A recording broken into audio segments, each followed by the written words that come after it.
Ja mislim da vi imate u bolnici sve, je li tako? Imamo i ovaj moment. Sad sam dao jednu želju.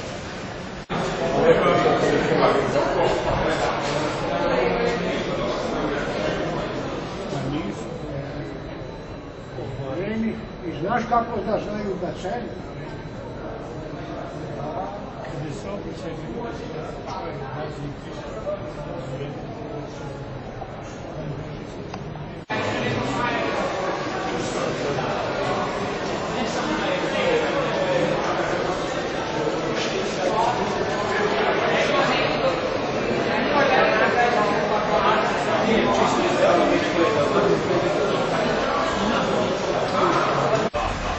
Ko se snimaju to? Oni dosta piti.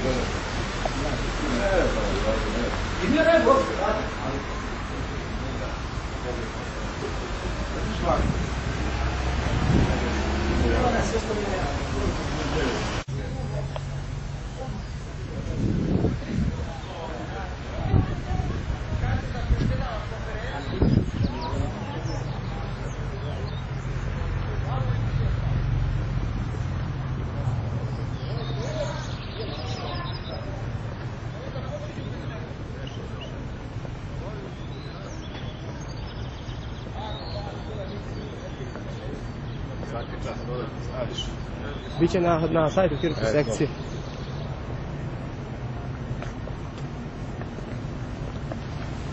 Šta snimaš tu?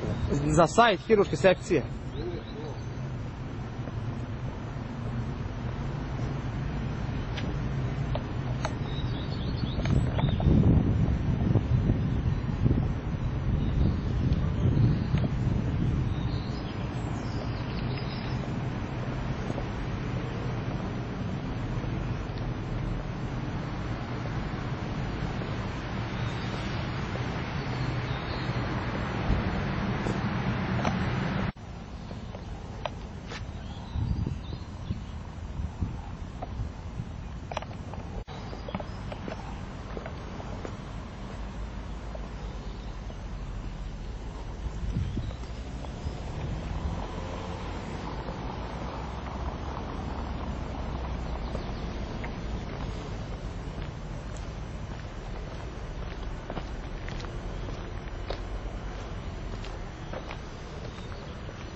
Gde si, Nele? Iz prvog braka. Ne, iz prvog braka.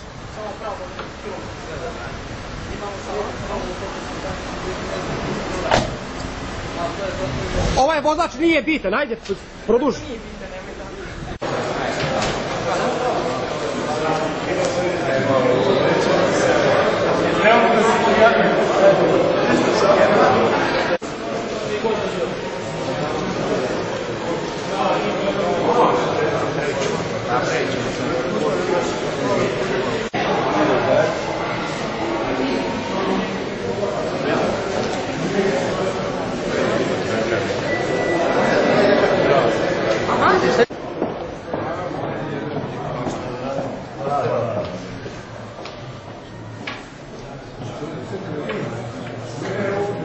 Ajde.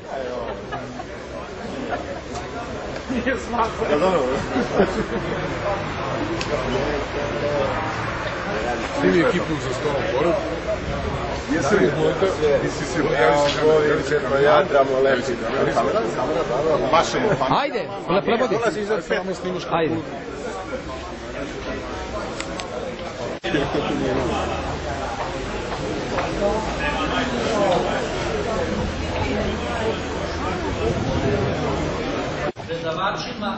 učestvili smo u radu, želim uspešan rad, a kolegama hirurzima ugodan boravak u našem gradu i da ponesu lepe utiske iz našeg grada. Po završetku radnog dela skupa predviđen je ručak ovde u hotelu Izvor, a nakon ručka imamo posjetu Buljariji Aleksandrović, u Vinči, taj Topole, to je na ovom 20 km od hotela Izvor. Još jednom, hvala svim profesorima koji su svojim prisustvom dali na značaj ovog skupa. Hvala. Posle Gorana podrži govor i da vas pozdravi predsjednik opštine. Ja sam u njegovo ime izvinjavam i ujedno vas pozdravljam u njegovo ime. Pozdravljam vas u moje lično ime, u ime zdravstvenog centra. Ovo je idealna prilika za promociju Aranđelovca kao turističke destinacije. Dojeni srpske hirurgije, uvaženi profesori hirurgije u Srbiji, dame i gospodo hirurzi, dragi prijatelji, dobar dan i dobrodošli u Aranđelovac, gde ćemo, ja verujem, u ovako lepom danu imati i prijatan stručni deo, a svakako i lepo druženje, kao što ste čuli. Ovo je naš redovan mesečni sastanak. Ja bih pre nego da krenem sa stručnim delom želeo samo nekoliko informacija. Naše sledeće druženje stručno i prijateljsko je u Prijepolju 25. maja. U junu mesecu 22. i 23. juna stručni sastanak Hirurga Republike Srbije i Republike Srpske u Foči, naš tradicionalni sastanak. U septembru mesecu 21. septembra stručni sastanak u Novom Pazaru. Oktobar mesec je rezervisan za internacionalni simpozijum koloproktologa. Naš veliki značajan internacionalni hirurški sastanak od 11. do 30. oktobra. Novembar je rezervisan za zajednički sastanak sa hirurzima Rumunije, ovom prilikom u njihovoj organizaciji u Krajovi, i decembar mesec naš zajednički. Moja današnja tema je 60 godina hirurgije u bolnici Aranđelovac, ali je podeljena na dve celine. Prvi deo je vezan kratke informacije o našem gradu, drugi deo biće posvećen 60 godišnjici hirurgije u bolnici Aranđelovac. Naselja u okolini Aranđelovca datiraju još iz praistorije, što pokazuje visoka pećina i bogat arheološki nalaz predmeta. Uzmite mikrofon. U Uštini u Bukoviku, otprilike to je ovaj deo ovde gde se nalazi hotel, donet je dekret u kome se kaže da opština obezbedi materijal i ostalo, a on će drugo platiti da se podigne crkva i koja će se zvati Sveti Arhangel, a novo naselje da se nazove Aranđelovac. Njemu je potrebno ovo malo čas pomenuto hirurško lečenje. Što se tiče tromboze dubokih vena, dobro su definisani faktori rizika, od kojih su, na primjer, opšta hirurgija 19 do 33%, pa zatim naročito hirurgija kolena i kuka gdje ide čak do 75% i mnoga druga imobilna stanja, kao i hematološka stanja gdje imamo, znači,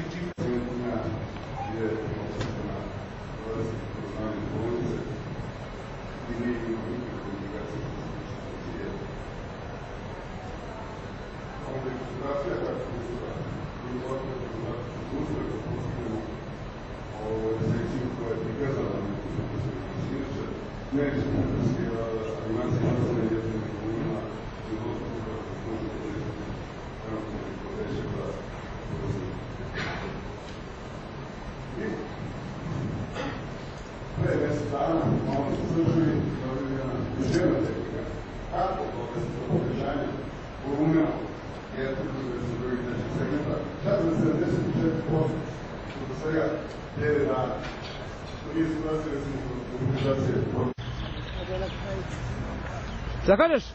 Pa da li iskaže to se krcilo? A vidiš kako je ovako. Ovo je izvor mineralne vode u Aranđelovcu. u parku.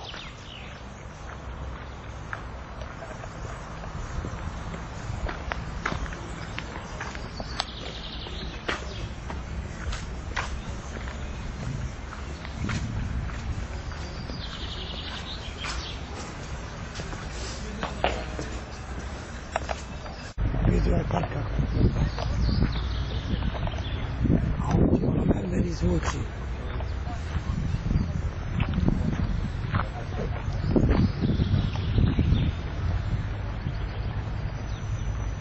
Schon gut, lauf.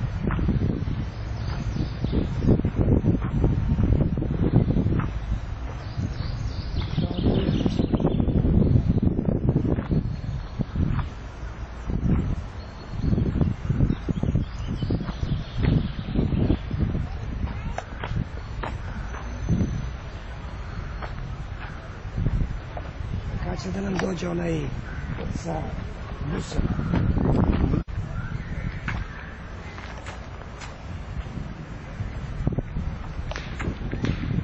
Da nije tamo.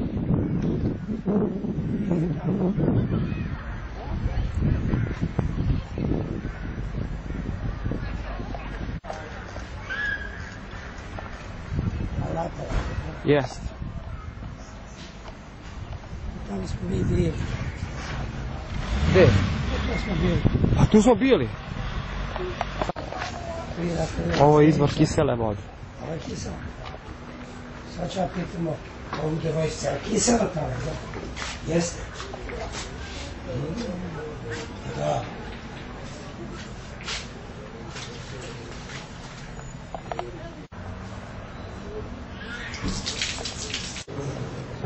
Poštovane kolegice i kolege, čast mi je zadovoljstvo da sam danas ovde, želim da izrazim svoju zahvalnost kolegama sa kirurškog odeljenja Vladičevca na pozivu za učešće na ovom kirurškom sesiji. Ja ću se delom nadovezati na priču kolege Zlajića i ostalih kolega sa prve kirurške klinike i malo rasvetliti jednu kiruršku tehniku koja nije nova, ali može mnogo kirurzima biti dobro. Poštovane koleginice i kolege, meni je čast da izložim na ovakvu štuku. I hvala vam što ste ostali tako velikim broju na samom kraju ovakvu kiruršku sesiju. Ja naravno isto smatram da je moja tema veoma bitna, ali ću pokušati da u što kraćem periodu iznesem ono što imam i da bude što jasno. Svi ste vi upravo sa terminom jednostavne i ambulantne kirurgije i sigurna sam da u celoj našoj zemlji i svakoj kirurškoj ustanovi postoji neki oblik jednodnevne kirurgije, makar kao mala sala, kako zvanje. Međutim, danas, kako se razvija medicina, razvija se i menadžment. I jednostavno, jednodnevna kirurgija se više ne može svesti samo na malu. Internacionalna organizacija, koja se prihvali međunarodni asocijacija ambulatornih napravila definiciju filozofije jednodnevne kirurgije koja se u stvari svodi na pacijenata neposredno pre operacije i odnos u što kraćem roku. Ovakav pristup se mora odvijati u zasebnim prostorijama, tačnije u centrima za jednodnevnu kirurgiju koji mogu i ne moraju biti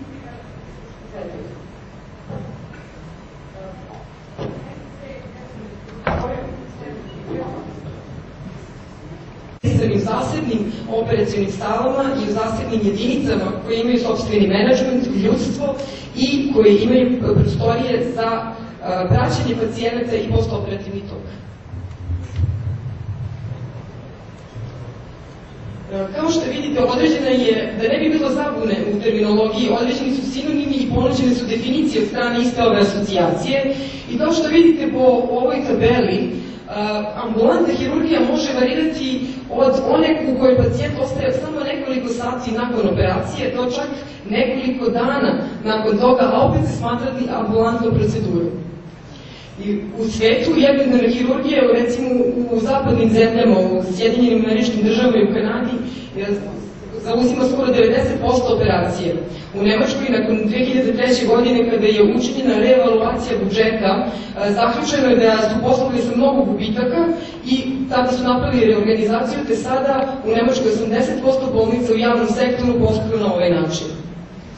Prednosti jednodnevne hirurgije su brojne, kao što vidite, sa strane pacijenta, sa stanovišta hirurga, a boga mi i za budžet zdravstva. Oblast u kojima se izvode procedure su gotovo sve hirurške oblasti, tako da svaki hirurg može naći jedan deo patologije koji bi mogao da obavi u ovakvim centrima. Proktologija je vrlo plodonosna što se tiče ambulantnih pristupa, nudi veliki broj patologije i još veći broj procedura koje se mogu izvesti u ovim situacijama. Iskustvo iz drugih zemalja nam govori da je recimo u Italiji proktologija na drugom mestu i prostorije za funkcionalnu dijagnostiku i za kolonoskopiju, pa moram da se pohvalim da na jednom hirurškom odeljenju u toku samo protekle godine je izvršeno 750 kolonoskopija i 140 polipektomije, koje bi takođe mogle da spadnu u jednodnevne procedure. U prostorijama koje imamo za preglede, tačnije u previdjelištu i u sobi u kojoj imamo proktološki ambulanti, tačnije proktološkoj, smo uspeli da se organizujemo u smislu jednodnevne hirurgije i imamo mogućnost zadržavanja pacijenata preko noći u slučaju nužde ili komplikacije. To je postignuto internim dogovorom našim, što bi rekli jedan zatvoreni menadžment, mada to opterećuje i ljudstvo, a boga mi i kapacitete odeljenja. U toku poslednje 3 godine, vi kao što vidite, operisano je preko 3000 pacijenata, a operacije koje su mogle da se obave u ambulantnim uslovima iznosile su oko 25%. Zbog velike gužve u sali i na odeljenju morali smo da primimo pacijente, nekad su morali da čekaju, iako je većina njih otpuštena u roku od 24 sata nakon operacije. To iznosi 8% od ovih 25% koji su otpušteni za manje 24 sata. Kao što vidite, uglavnom smo rešavali fistule i hemoroide, pilonidalne sinuse u našoj operacijonoj sali, sve to moglo da bude obavljeno u jedinicama jednodnevne hirurgije.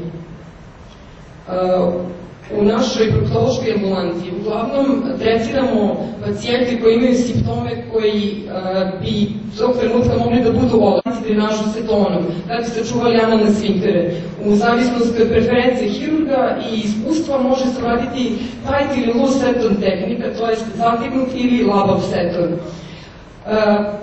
Kod komplikovanih i recidivantnih fistula, kao što vidite, ovoj dami nije jednostavno mesto da bude otpuštene istog dana nakon operacije, nekada pored reparacije celog pelvičnog poda može doći do komplikacija u smislu krvarenja i sa čime se svi mladi hirurzi sreću na početku svoje karijere. Kao što vidite, može često biti primarno zbrinuta zato što je urgentna, a nakon toga se uradi definitivno zbrinjavanje i lečenje. Postoje razne tehnike, međutim, kod neiskusnih hirurga je najbolje da se uradi samo prosta ekscizija i prebijanje, tačnije sekundarno zarastanje, zbog najmanjeg broja recidiva. Nemanja Bičić i moj bodyguard Kevin Mosner, zvani alias Ivan Alpek, anesteziolog, bez anestezije, ne idem u toalet. Koje su perspektive lečenja ingerenkiva? Što se tiče Evropske hernie asocijacije, Evrope koju svi težimo, jedno dana ćemo stići, možda kao poslednji. Znači, to su guidance preporuke kako operisati i... Poplitalna arterija uopšte je jedna mala arterija, ali može biti katastrofalnih posljedica. Aneurizma, čini mi se, ne samo patologija ova stenozantno okluzivna na poplitalne arterije, što može čovjek da izgubi nogu, pa može sačuva glavu. Ali ovdje može i da izgubi glavu. Pa moje otprilike pitanje da vi baš to da naglasi doktor Činara, koliki je mortalitet kod takvih stanja kod aneurizme poplitalnih arterija. Tu je opet značaj primarne zdravstvene zaštite gdje se bolesnici ne otkrivaju. I ovdje, ajde u vezi sa prethodnom, na primjer, često bolesnici sa poplitalnom aneurizmom imaju flegotrombozu, a previdi se aneurizam. Dakle, morbiditet i mortalitet.